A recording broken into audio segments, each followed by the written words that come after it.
Hello, ladies and gentlemen, this is Eddie Marcus, and I'm here again with another nugget. You know, these things are passing by so fast. So this is the third one I've got for you today. I hope you're not tired of me, and if you are, that's your business. My job is to make the information available to you so that it might help you. And if you can't see it, and it can't help you, then that's not on me. God has given you the opportunity. He's found an individual that he can send. That's me. I'm doing what I've been doing. But hey, you know how that works. For this moment, ladies and gentlemen, I want to talk to you on this matter. Rooms in the house of hell.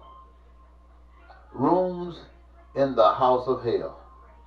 I want to talk to you about that, ladies and gentlemen, because my understanding of what life is supposed to be like, and as I compare it to what we experience here in totality of life, from the poorest one to the richest one, what I actually see is hell. But I'm not restricting it just to America. All over the earth is hell. And there are various rooms in hell. You know, one of the rooms that I'd like to speak to you, because, you know, many of you have had your education and you're very smart, you think. You're smart in regards to the information that they've given you, the information they wanted you to have.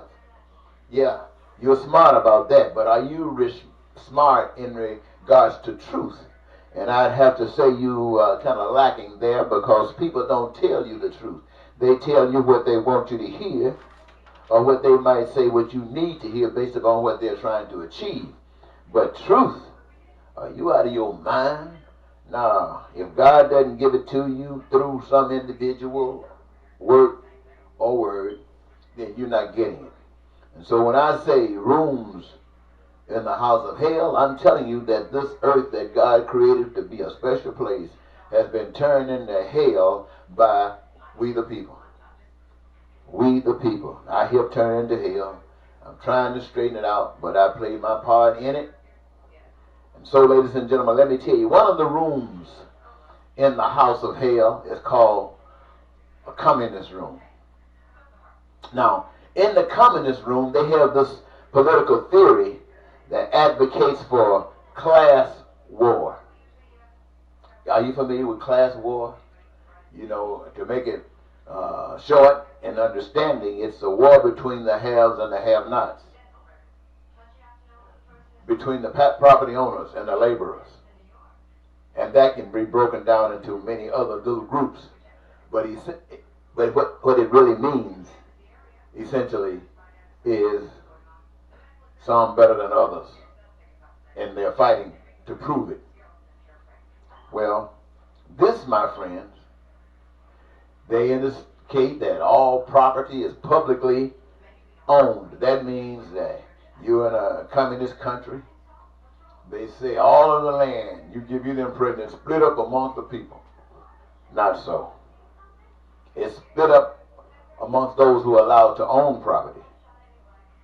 And everyone else, each person works in this system, and they are paid according to their ability and needs. Now you know what that means, don't you? Paid according to their ability and their needs. That tells you there's a lot of discrimination going on. Why? Because it's representative of man. And you can bet your last money that whoever the leadership is rich. Very, very rich. And that part of it is called the devil's head. The devil's head. It's not the devil. It's the devil's head, the man in charge of the devil's work. And so this room, communism, is one of the rooms in hell. But there's another room. I'm not going to try to tell you everything about these rooms. You probably know more about them than I do, or at least as much.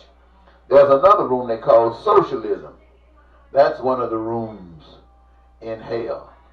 Now, when it comes to socialism, we want to say that it's a political economic theory of social organization, a political economic theory of social organization which advocates the means of production, the means, you know how you do stuff, what you do, what you produce, how you distribute it amongst the community, amongst the nation, amongst the world, and exchange. It should be owned and regulated by the community. Socialism. Now, you almost, when you hear that without any other information, you may think this is the perfect system. I mean, people, they're running the show. They decide what's going to be done. They decide how it's going to be done. Then they decide what they're going to do with it after it's done. The people, they say. But at the end of the day, you have discrimination because it doesn't work for everybody. And on the top of that, you have some filthy, wealthy, rich people. They call that the devil's head. He's in charge of the room socialism in the house of hell. Socialism, a room in the house of hell, just like communism. Okay, there's another room. And in this room they call it the room democracy. They say it's a system of government by the whole population of a state. A system of government by the whole population of the state. Typically through elected representatives. What we see in our system, we call it Republicans and Democrats. They got other little scattered bunches out there, but the bottom line is Republicans and Democrats.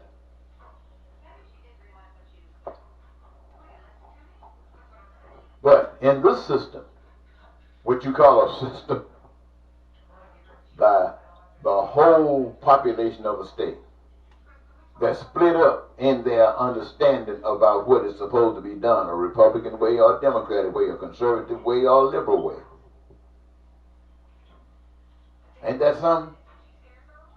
Now, in this state, in this country, under the same system, blacks have been held as 3/5 human. In some places they've been classified less than dogs. They've been, I'm not going to repeat all the stuff blacks have gone through in the past because they go through most of them today. And just like they accepted them back in the day, they accept them today. I saw a man the other day when Joe Biden seemed to have been doing pretty good out of Super Tuesday. And the question was asked that he was getting support from the rich. And he turned around and said that he's getting support from the working middle class, hard working middle class workers. You know, touching all those little people that's in that room sitting there with him. And those people who perhaps work, got a gig. And they were all excited about it. Ooh, you got me. I had a couple of black men sitting there. You know, black people are something else. You go to church, they get to know God. There's nobody on earth that knows God and can praise God better than a black man. And it was something that was given to him. He didn't bring that religion with him. It was given to him. And now he's the boss of it. The white people go to church and say, we got to do like the black folks. They got some rhythm. And he's just sitting there applauding. Applauding, ladies and gentlemen. He, in this system, in this democratic capitalist system, where black people are shot down almost daily by cops, other minorities are being treated and abused in every kind of fashion you can think of. And they are celebrating because we're going to beat the other room, the man who's running the house. They're going to beat the man that's running the house. Isn't that something? Poverty, crime, and violence, and lying, and cheating, and stealing, and they applauding. Well, this is our winner. This is the man that's going to speak for us.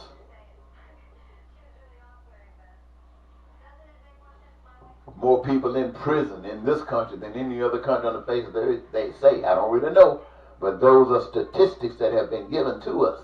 As much evil in this room as in the socialist room as in the communist room. In fact, more evil in this room. And you know what?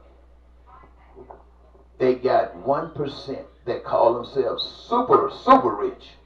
They got billionaires and multi-billionaires. And you know what they call that? They call that the devil's head.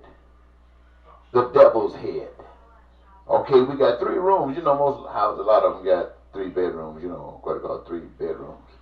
So you got a communist bedroom in this hell. You got a socialist bedroom in this hell. Then you got a democratic room in this hell. And I think you got another one. They call it the dictator. They got more, but I'm just going to restrict this to the 4 rooms. That's a 4-bedroom house. Well, you know, if you kind of just making it from weekend to week or paycheck to paycheck, you lucky if you got or cursed if you got a 4-bedroom house, one or the other. But anyway, we got this dictator. Now, this is government by a dictator, by a person enforcing strict obedience and authority of the government at the expense of the person's freedom. Dictators running this show. You hear about them all the time.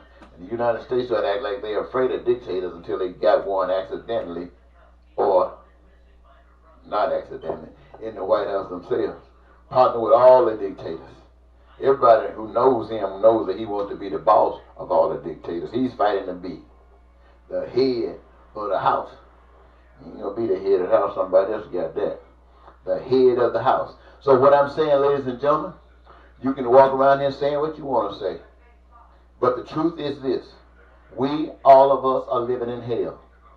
Don't matter whether we're going through good times or hard times, rough times or smooth times. This is hell. This is hell. It doesn't matter if you're part of the 1% of the billionaires and trillionaires around the world, or whether you are rock bottom, eating slop. Every last one of us are in the house of hell. Yes, ma'am. Yes, sir. We are in the house of hell. No other way you can put it. If you know the truth, there's no other way you can put it. All the churches and all the preachers and all the various organizations and all the philosophies and all of the religious ideologies and all of the studies and all of the words and all of what you know about it. It's right here in hell. And it ain't doing no good. No good. Because we are still in hell. You got people trying to run out of the room of the Communist Party with no place to go. You got people trying to run out of the socialism room and no place to go. You got people who are trying to straighten up and advocate for some decency in the Democratic Party, Democratic House room, and there's nothing to do. The dictator, nothing. All hell. All hell. And ain't nobody, as far as I know, or as far as I can see, is trying to encourage anybody about the truth. There's nobody in any of these rooms in this house trying to tell people that there is a power that works for everybody. It works for the ruthless, and it works for those who are just totally the opposite. I'm telling you, even in all the sin and stuff that we've done wrong, there's still hope. But you aren't getting it. Right now, all we have is hell. And you're talking about beating Trump. Trump, he's the devil's head here. And just because you're trying to raise up another devil, Biden just might not be the devil. And even if enough of you who have not subscribed to the Trump devilism yet, this one is no better. It's the thing that got Trump. And all of the American people act like they don't know nothing about it. Oh, there's some. But they seem to be powerless because the power rests in the devil's head. But I would be remiss, ladies and gentlemen, if I just shared with you. Because there is someone at the door that's knocking. Someone that's in the door that's knocking. It sees the evilness of the Communist Party. It sees the shortcomings of the Socialist Party. It sees the deception of the democratic system room. It sees the jive turkey of the dictator's room. This whole house is condemned, but somebody's at the door knocking. And you know what they're talking about? They're talking about Godism. Yes, it's talking about Godism. Wow, 15 minutes. Oh, man, let me see if I can speed this up. Now, when I talk about Godism, it's advocating as in heaven, so on earth. Wherever it is, America, Russia, anywhere, as in heaven, so on earth. Wherever citizens live, wherever citizens are, wherever human beings are, this Godism advocates that their needs, that their wants and their desires be met. You don't get that out of any other room in this house, of that devil's house. They advocate experiencing peace and prosperity and freedom, joy of life and the fulfillment of dreams. They advocate for that, ladies and gentlemen. At this Godism system outside of the house of the devil. And it also offers a career to everybody on earth. Everybody who needs food, clothing, shelter, education, health care, it offers you a job. A job in participating in creating enough of that stuff for everybody. Creating enough of that stuff for everybody. All of that came from a power you can't see, can't touch, can't feel. Ain't white. Ain't no white man. See, in America, with the white man playing God. In Russia, you got a Russian playing God. In North Korea, you got a Korean playing God. In China, you got another Asian playing God. Everywhere you got people playing God. But the true God, you can't see. You can't see the God who made this earth, and you're trying to split it up and give it to some people. You can't see the God who made it possible for all of the resources be available so you can do all the things that you might need throughout eternity of man's existence on earth. That's Godism, ladies and gentlemen. That's what I've been advocating for 36 years since I've been in Minnesota. 36 years, Godism. And for 36 years, it's been, nobody wants to hear about it. You will never make the radio. If you do, somebody's going to try to put you down, act like it's stupid. You can't make the news on TV. Nobody's going to talk about this big system that you can wipe out all the crime, wipe out all the violence, wipe out all the lying, wipe out all the hate, wipe out. They don't want to talk about that. It's not acceptable. That's Godism. But that's what I speak to you about.